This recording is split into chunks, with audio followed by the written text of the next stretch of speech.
اعوذ باللہ من الشیطان الرجیم بسم اللہ الرحمن الرحیم ولا تکونوا کالذین تفرقوا واختلفوا من بعد ما جاءهم البینات، اور ان لوگوں کی طرح نہ ہو جانا جو متفرق ہو گئے، فرقوں میں بٹ گئے اور انہوں نے اختلافات پیدا کر لیے اس کے بعد کہ ان کے پاس واضح تعلیمات آ گئی تھیں۔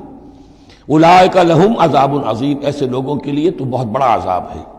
یوم تبیض وجوہ وتسود وجوہ، اب یہ آخرت کا ذکر ہے جس دن کے بعض چہرے جو ہیں بڑے روشن اور تابناک ہوں گے اور بعض چہرے جو ہیں وہ سیاہ ہوں گے۔ فاما الذین اسودت وجوہہم، تو جن لوگوں کے اس دن چہرے سیاہ ہوں گے، یہ وہ کون ہوں گے؟ اکفرتم بعد ایمانکم، یہ وہی لوگ ہوں گے جو ایمان کے بعد کفر میں لوٹ گئے، ہدایت کے آنے کے بعد تفرقے میں پڑ گئے، زدم زدہ میں پڑ گئے، انہوں نے اس عبد اللہ کو چھوڑ دیا۔ اکفرتم بعد ایمانکم فذوقوا العذاب بما کنتم تکفرون، تو اب ذرا مزہ چکھو اس عذاب کا، اس کفر کی باعث جو تم کرتے رہے تھے۔ واما الذین ابیضت وجوہہم، اور وہ لوگ جن کے چہرے سفید ہوں گے، روشن ہوں گے، تابناک ہوں گے، ففی رحمت اللہ ہم فیہا خالدون، وہ اللہ کی رحمت میں ہوں گے اور اس میں ہمیشہ ہمیشہ رہیں گے۔ تلک آیات اللہ نتلوہا علیک بالحق، یہ اللہ کی آیات ہیں جو ہم آپ کو پڑھ کر سنا رہے ہیں حق کے ساتھ۔ وما اللہ یرید ظلما للعالمین، اور اللہ تعالیٰ تو جہان والوں کے لیے ظلم کا ارادہ نہیں رکھتا۔ لوگ اپنے اوپر ظلم کرتے ہیں، خود غلط راستے پر پڑتے ہیں اور اس کی پھر ان کو سزا دنیا اور آخرت میں بھگتنی پڑتی ہے۔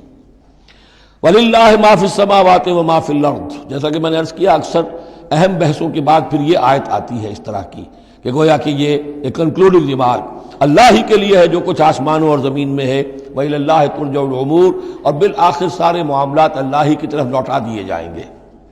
كُنتُمْ خَيْرَ أُمَّةٍ أُخْرِجَتْ لِلنَّاسِ، تم وہ بہترین امت ہو جسے لوگوں کے لیے برپا کیا گیا ہے، یعنی یہ پوری امت مسلمہ اس لیے بنائی گئی تھی۔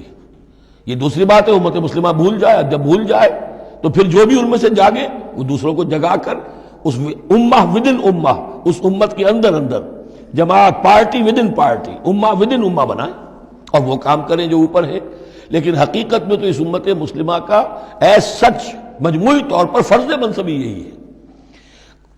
کنتم خیر امت، دیکھیے یہ اس آیت کو رکھیے اب سورہ بقرہ میں جو آیت تھی، وَكَذَلِكَ جَعَلْنَاكُمْ أُمَّةً وَسَطًا لِتَكُونُوا شُهَدَاءَ عَلَى النَّاسِ وَيَكُونَ الرَّسُولُ عَلَيْكُمْ شَهِيدًا، اسی کے ہم وطن یہ آیت ہے سورہ آل عمران کی، کنتم خیر امت اخرجت للناس، تم بہترین امت ہو جسے لوگوں کے لیے نکالا گیا ہے۔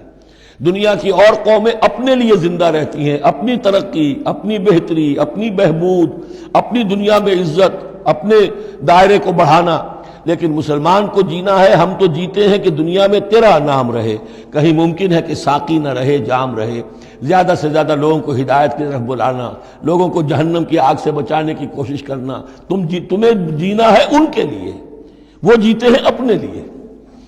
کنتم خیر امت اخرجت للناس، تمہیں نکالا گیا ہے، برپا کیا گیا ہے لوگوں کے لیے۔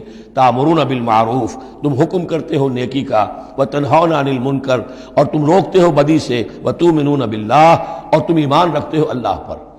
یہ کیفیت تھی پوری امت مسلمہ کی حضور کے وقت، اور وہ جو پہلے بتایا گیا ہے وہ اس وقت کے لیے ہے جب کہ امت سو گئی ہو، امت بھول گئی ہو اپنے مقصد وجود کو۔ تو ظاہر بات ہے جن کو ہوش آ جائے وہ لوگوں کو جگائیں اور ایک نئی جمعیت فراہم کریں۔ وَلَوْ آمَنَ أَهْلُ الْكِتَابِ لَكَانَ خَيْرًا لَهُمْ، اگر یہ اہل کتاب ایمان لے آتے تو یہ ان کے حق میں بہت بہتر تھا۔ مِنْهُمُ الْمُؤْمِنُونَ، ان میں ہے کچھ لوگ جو ایمان والے ہیں، یعنی ان میں سے مراد وہ بھی ہو سکتے ہیں جو اس وقت تک یہودیوں میں سے یا نصرانیوں میں سے ایمان لا چکے تھے، اور یہ بھی ہو سکتا ہے جن کے اندر پوٹینشلی ایمان تھا اور کچھ عرصے کے بعد کہا جا رہا کہ وہ ایمان لے آئیں گے۔ وَأَكْثَرُهُمُ الْفَاسِقُونَ، لیکن ان کی اکثریت جو ہے اب وہ فاسقوں اور نافرمانوں پر مشتمل ہے۔ وہی معاملہ جو امت مسلمہ کا آج ہو چکا ہے، اکثریت کا حال کیا ہے وہ دیکھ لیجیے آپ۔ صدق اللہ العظیم۔